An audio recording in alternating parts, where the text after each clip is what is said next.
Welcome to Dreadful Legends, where we dive deep into the darkest and most chilling stories.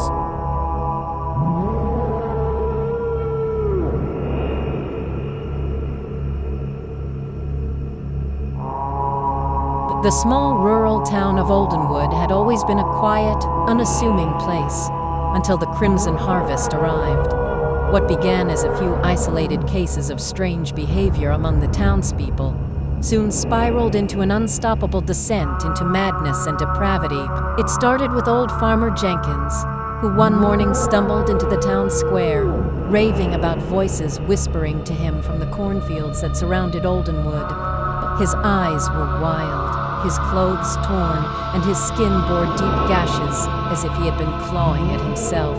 Before anyone could intervene, he plunged a rusted sickle into his own throat, collapsing in a pool of his own blood. Over the next few days, more and more residents began to exhibit similar symptoms: paranoid delusions, self-mutilation, and an insatiable hunger for violence.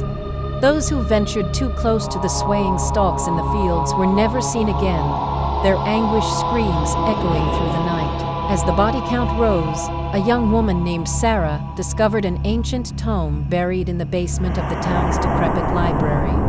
The archaic text spoke of a primordial entity that could take root in crops, corrupting them with an insidious sentience that drove all those who consumed its tainted harvest to the brink of insanity.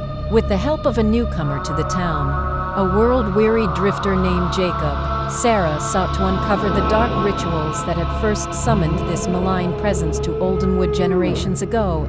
Their investigation led them down a twisted path of occult discoveries and unspeakable horrors, bringing them face to face with the horrific reality that the entity had been feeding on the town's inhabitants for decades, using them as vessels to perpetuate its crimson harvest. As the cosmic evil's grip on the town tightened, Sarah and Jacob found themselves in a race against time to perform a ritual of banishment, even as the corrupted townspeople turned into mindless, bloodthirsty husks, bent on destroying them. In a final, heart-stopping confrontation amidst the writhing, sentient corn stalks, they came face to face with the entity itself, a massive, pulsating horror that defied all description. Will Sarah and Jacob be able to overcome the eldritch abomination and save what remains of Oldenwood?